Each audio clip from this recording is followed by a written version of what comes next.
They laughed first. Not softly, not awkwardly. They laughed the way people do when they think they're holding the winning card. "Come on, Elena," my mother said, loud enough for half the garden to hear. "You don't have to keep pretending. We all know there is no fiancé." My sister didn't even look at me at first. She smiled into her champagne glass and added, "It's okay to be single at 30. You don't need to invent a man just to survive my engagement party." A pause, then the final cut. "If he were real," she said, finally meeting my eyes, "he would have shown up by now." Laughter rippled through the guests. Someone coughed. Someone else looked away. And just like that, my humiliation became tonight's entertainment. My name is Elena Moore. I'm 30 years old. And at my sister's engagement party, I learned how quickly blood can turn into an audience. The garden behind my parents' Savannah home looked like it belonged on the cover of a magazine. White roses everywhere, string lights glowing softly as the sun dipped low. Women in silk dresses, men in tailored jackets, all holding crystal glasses and opinions they didn't bother to hide. This wasn't my world. It never had been. Madeline, my older sister, stood at the center of it all. Perfect posture, perfect smile. A diamond ring so large it caught the light every time she moved her hand. Beside her was Ryan Cole, her fiancé, a finance executive with the confidence of a man who had never been told no. And then there was me, standing slightly off to the side. No ring, no partner, no applause. I worked as a marine ecologist. I spent months at sea studying fragile ecosystems most people would never see. Coral reefs, coastal restoration, data that didn't photograph well and didn't impress at dinner parties. To my family, that translated to one word: failure. I had only mentioned him once. My boyfriend. A quiet conversation on the phone 2 weeks earlier when Madeline called to announce the engagement party. "I'm seeing someone," I had said casually. That was all it took. By the time I arrived in Savannah, my family had upgraded that sentence into a full-blown engagement I had never claimed. And now, standing here alone, they were enjoying tearing it apart. "So?" my mother said, refilling her wine. "Where exactly does this mysterious man work?" "He's in environmental investment," I replied, keeping my voice steady. "He funds conservation projects." Ryan smirked. "So, unemployed?" A few guests chuckled. Madeline tilted her head, pretending concern. "Elena's always been imaginative. Remember when she said she was going to save the oceans?" More laughter. My face burned, but I refused to lower my eyes. "He's real," I said. "He's just running late." "Oh, sweetheart," my mother replied, patting my arm as if I were a child. "Lying only makes it worse." Someone nearby whispered, "That's sad." Another voice followed, softer but sharper. "I almost feel sorry for her." I had survived worse than this. Years of being compared. Years of being told I chose the wrong life, the wrong dreams, the wrong priorities. But something about hearing it in front of strangers made it harder to breathe. Madeline leaned closer, her voice dropping just enough to feel intimate and cruel. "You could still admit it. We'd all understand. This party doesn't have to end with you embarrassing yourself." I looked at her, really looked at her. And for the first time, I saw something underneath the confidence. Fear. Fear that maybe, just maybe, the life I built quietly meant something. "My fiancé is coming," I said again. "You'll meet him soon." She laughed, not kindly. "We'll wait," she said. "Won't we?" The garden seemed to close in around me. Conversations resumed, but I felt separate from all of them, like I was watching my own trial unfold. My phone buzzed in my hand. A message. "Running late, traffic, be there soon, love you." I swallowed hard. 10 more minutes. That was all I needed. My mother sighed dramatically. "Elena, this is just painful to watch." Painful. As if it were happening to them. I thought about leaving, slipping out quietly, letting them win. That's what I'd always done. That's what they expected. But something inside me refused. I straightened my shoulders and stayed exactly where I was. Because for once, I wasn't waiting for their approval. I was waiting for the truth to arrive. And none of them were ready for how it would change everything. The laughter didn't fade. It settled. It lingered in the air like perfume sprayed too heavily, sweet at first, then suffocating. My father joined the circle as if on cue, hands clasped behind his back, surveying me the way he used to when I was a teenager who disappointed him. "Elena," he said calmly, almost kindly, which somehow hurt more. "You've always lived in your own world. Research boats, oceans, ideals. That's not real life. You can't expect people to take that seriously." I nodded once, slowly, as if absorbing wisdom instead of dismissal. Inside, something tightened. Madeline stepped closer, her heels clicking softly on the stone path. She touched my arm with practiced gentleness, the kind meant for an audience. "She doesn't mean to embarrass us," she said to the guests. "She just doesn't know how these things work." Her eyes flicked to my empty left hand. Ryan smiled thinly. "Marriage is about stability," he added, "not passion projects, not disappearing to islands and calling it a career." The implication was clear. Women like me weren't chosen. We were tolerated, patted on the head, then quietly excluded. I felt the weight of every gaze on my skin. Some curious, some pitying, some entertained. No one defended me. No one interrupted. This was not cruelty by accident. This was permission. I gripped my phone tighter, the glass warm against my palm. Still no new message. I thought of Caleb. Not the version they would imagine. Not loud. Not flashy. Not someone who needed a room to bend toward him. I remembered him standing barefoot on the deck of a research vessel, sleeves rolled up, listening more than he spoke. I remembered the way he asked questions that actually mattered. How he never once looked bored when I talked about dying reefs or fragile coastlines. We met in the Caribbean, during a long survey that blurred days into salt and sun. He wasn't there to be seen. He funded the work quietly, stayed out of the spotlight, insisted the science mattered more than his name.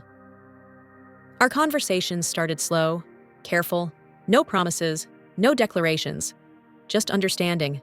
When I told him about the party, about my family, about how they'd never believe me, he didn't laugh. He just said, "I'll be there." That was all. I had believed him. I still did. Another 10 minutes passed. Someone checked their watch loudly. A waiter refilled glasses. The music shifted to something lighter, as if the evening were trying to move on without me. "Well," my mother said finally, her voice sharp with satisfaction. "I think we've waited long enough." Madeline sighed, shaking her head. "Elena, you could have just told us the truth." "The truth?" I repeated quietly. "That you're alone," she said. "And that's okay. But lying like this, it's uncomfortable for everyone." A few guests nodded, relieved to have a moral stance. I felt my chest tighten, not because they thought I was lying, but because they were so sure, so comfortable with the idea that no one would choose me, that my life, my work, my heart were simply unlovable. I glanced around the garden, the lights, the flowers, the perfect symmetry. This wasn't celebration, it was a performance, and I had been cast as the failure. My phone buzzed again, still nothing new. My mother leaned in, lowering her voice just enough to pretend concern. "Sweetheart, if you leave now, we can forget this ever happened." Leave, shrink, disappear, make it easier for them. For a moment, I almost did. Then I lifted my chin. "No," I said. The word surprised even me. It came out steady, clear. "I'm not leaving." Madeline's smile faltered. Just a crack. Ryan raised an eyebrow. "Still waiting for the imaginary man?" "I'm waiting for someone who keeps his word," I replied. The air shifted. Not in my favor, not yet. But something had changed. They expected tears, an apology, a retreat. Instead, I stood there, heart pounding, spine straight, refusing to collapse on cue. Because whatever happened next, whether I was proven right or shattered completely, I wasn't going to give them the satisfaction of watching me beg. And as the seconds stretched unbearably long, every eye fixed on me, I realized this was the point of no return. Either the night would end with my humiliation, or with a truth none of them were ready to face. I heard it before anyone else did. A low, distant thrum. At first, I thought it was my pulse roaring in my ears, the aftershock of holding myself upright for so long. But then the sound grew heavier, sharper, slicing through the polite music and murmured conversations like something alive. Someone frowned and looked up. "What is that?" a guest asked. The vibration traveled through the ground, faint but unmistakable. Glasses on silver trays rattled. The string lights swayed slightly above us. Conversations broke apart mid-sentence. The sound of a helicopter. My heart stopped. Heads tilted back in unison. The garden froze in a strange, suspended silence, broken only by the escalating thunder overhead. The rotor blades cut through the evening air, powerful, deliberate, not passing by, approaching. "No way," Ryan muttered, shielding his eyes. My mother stiffened beside him. "This is highly inappropriate," she snapped, though her voice lacked conviction. The helicopter descended beyond the line of oak trees, just past the garden's edge. Wind rushed through the lawn, lifting napkins, tugging at dresses, sending rose petals skittering across the grass. Guests stepped back instinctively, clutching their drinks, their composure unraveling. Then it landed. The engine slowed, but the shockwave lingered. The music had stopped. No one spoke. Every face turned toward the clearing. The door opened, and there he was. Caleb stepped out of the helicopter with calm precision, one hand steadying himself against the frame, the other already reaching for me in his gaze. He wore a dark jacket, open at the collar, his hair stirred by the wind, his expression unreadable to everyone but me. Relief hit me so hard my knees nearly gave out. He didn't hesitate, didn't scan the crowd, didn't look impressed or intimidated. He walked straight toward me, across the grass, through the stunned silence, as if the rest of the world had simply faded. I heard whispers behind me. "Who is that? Is this real? Oh my God!" Caleb stopped in front of me and took my hands, grounding me instantly. "I'm sorry I'm late," he said softly. "I had to make sure nothing delayed me again." Before I could speak, he pulled me into an embrace. Not rushed, not theatrical, protective, certain.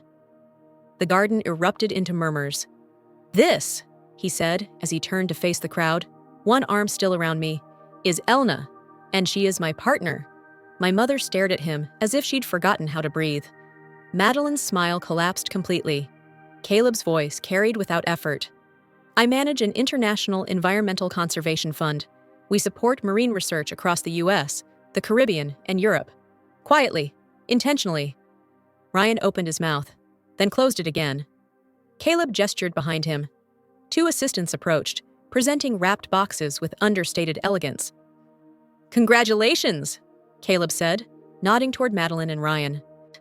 "On your engagement, we'd like to contribute." A pause. $50,000, he added calmly, "toward your wedding." The effect was immediate and brutal. Gasps, shocked laughter, disbelief. My father looked like the ground had shifted beneath him. Madeline's hands trembled as she accepted the envelope, her lips parting but producing no sound. Caleb turned back to me. And then, without warning, he reached into his jacket. The ring caught the light before I even understood what was happening. Deep blue sapphire, the color of open water, of depth, of everything I loved. "Elena," he said, dropping to one knee on the grass, "you never needed to prove yourself to anyone here. But if you'll let me, I want to stand beside you for the rest of my life." The world narrowed to that moment, to the sound of my breath, to the weight of every year I had been unseen, to the sudden, overwhelming certainty that I was not invisible. I never had been. "Yes," I whispered, then louder, then, "Yes!" Applause exploded around us, chaotic and delayed, fueled by shock more than joy. I barely heard it. Caleb slid the ring onto my finger and stood, pulling me into him again. As he kissed my forehead, he spoke clearly, deliberately, for everyone to hear. "This woman is brilliant. She is devoted. She builds things that last. Anyone who couldn't see that simply wasn't looking closely enough." Silence followed. Not awkward, not polite, stunned. I felt it then. The shift. The collapse of every assumption they had wrapped around me like a cage. For the first time in my life, I wasn't standing alone in their judgment. I was standing exactly where I belonged. The celebration didn't end the questions. It only delayed them. By the next morning, the shock had curdled into suspicion. My mother called first. Her voice was careful, measured in a way I recognized immediately. "Elena," she said, "people are asking things. There's hardly anything about Caleb online." My father followed with a message that was less subtle. "Who is this man, really?" Madeline didn't call at all. That silence spoke louder than anything else. Caleb didn't seem surprised. When I told him, he only nodded, as if this conversation had been inevitable. "Then let's have it out in the open," he said. "No whispers, no corners." We met 2 days later at a cafe overlooking the Savannah River. Late afternoon light spilled across the water, turning it coppery and slow. It should have felt peaceful. Instead, the air at our table was tight, wound with years of unspoken judgment. My parents arrived first, stiff and guarded. Madeline came last, sunglasses still on, even after she sat down. Caleb waited until everyone had ordered. Then he leaned forward slightly, hands folded, calm as still water. "I understand why you're cautious," he said. "If I were in your place, I might be too." My father didn't soften. "You appeared out of nowhere in a helicopter," he said flatly. "Forgive us if we want to know who you are." Caleb met his gaze, didn't flinch. "I keep a low public profile because I've had to. Years ago, I funded investigations into illegal coastal extraction. The people involved didn't appreciate it." Madeline scoffed. "That sounds convenient." Caleb didn't rise to it. Instead, he reached into his bag and placed a slim folder on the table. Then another, and another. "Financial audits," he said evenly. "Registered foundations, university partnerships, marine research grants. Everything is verifiable." Silence followed as my father opened the first folder, then the second. His jaw tightened, not with doubt now, but with recognition. My mother's hands trembled as she scanned a page. "These numbers," she whispered. "These institutions." Madeline's sunglasses slid down her nose. For the first time, she actually looked at me. "So it's all real," she said quietly. "Yes," Caleb replied, "and it always was." Something inside me shifted then, not relief, but clarity. This wasn't about Caleb proving himself. It never should have been. "I don't need him validated," I said, my voice cutting through the space between us. "And I don't need my life justified by spreadsheets." My mother looked up sharply. "Elena, that's not—" "No," I said gently but firmly. "This is exactly what it is. You didn't doubt him. You doubted me." The words hung there, heavy and undeniable. My mother's face crumpled, not dramatically, not performatively. Real tears welled up, unplanned. "I didn't think you'd ever build something solid," she admitted. "You always chose paths I didn't understand." "I chose paths you didn't bother to learn about," I replied. Madeline exhaled slowly, her shoulders sagging. "I was jealous," she said, barely above a whisper. "You never tried to impress anyone. You just lived, and I spent my life chasing approval." That confession landed harder than any insult she'd ever thrown at me. I listened. I didn't interrupt, but I didn't rush to forgive either. "I need to be clear," I said at last. "This doesn't reset everything. I'm not accepting apologies just to keep peace." My father stiffened.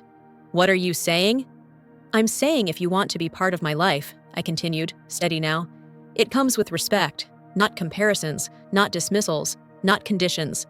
My mother nodded through tears. Madeline swallowed. My father said nothing. Caleb placed his hand over mine, not to speak for me, but to support the space I was finally claiming. For the first time, the balance at the table felt different, not equal yet, but no longer tilted entirely against me. I didn't leave that cafe healed, but I left it standing on my own terms, and that was the change that mattered. The night everything changed did not magically fix my life, but it cracked it open. In the weeks that followed, the world I had quietly been building finally spoke back. The research paper my team and I had worked on for years, the one no one at family dinners ever asked about, was published by an international journal. Within days, emails poured in. Invitations, interviews, panels. People who actually understood my work were asking questions, not out of politeness, but respect. Then came the call from Miami. A coastal research institute offered me a position to lead a new environmental center, teaching, mentoring, directing field projects across the Atlantic and the Caribbean. I remember sitting at my desk, phone pressed to my ear, staring at the sunlight on the floor, realizing something quietly profound. I had never needed permission to become this version of myself. I had just needed space.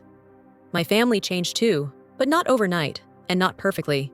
My mother began calling not to correct me, but to ask. about my work, about the ocean, about what I loved. She listened more than she spoke, which was new. My father forwarded articles about marine conservation with short messages that simply read, "Saw this, thought of you." Madeline surprised me most. She visited me in Miami one afternoon, standing barefoot in the sand outside the research center, watching students load equipment onto boats. "You look grounded," she said quietly. "I always thought success meant approval. You proved me wrong." It wasn't an apology wrapped in drama. It didn't erase the past, but it was real. The foundation came later. A small environmental fund established in my name, focused on coastal restoration. They didn't ask me to smile for photos. They asked how they could help. For the first time, pride replaced performance. Caleb never pushed any of it. He stood beside me the way he always had, steady, quiet, present. He celebrated my wins without claiming them. When I doubted myself, he didn't argue. He reminded. Our wedding came without spectacle. No helicopters, no grand entrances. Just white sand, a warm Caribbean breeze, and the sound of waves folding into the shore like a promise. Friends stood barefoot in linen. Colleagues flew in from different countries. People who had walked this journey with me, not because they were obligated, but because they chose to. As I walked toward Caleb, I didn't feel like I was being given a future. I felt like I was stepping fully into one I had already built. When we exchanged vows, I looked out and saw my family. Not perfect, not healed entirely, but present, watching, learning, no longer the judges of my worth. And in that moment, I understood something I wish I had known years earlier. Being chosen by the right person changes nothing if you haven't first chosen yourself. The applause faded. The sun dipped low. The ocean kept moving, indifferent and eternal. And I felt at peace. If you stayed with me from the beginning of this story to the very end, thank you for listening, for feeling, for seeing this journey through. I hope it reminded you, even just a little, that your value is not measured by who doubts you, but by who truly understands you. I wish you a warm, peaceful, and joyful Christmas, wherever you are in the world.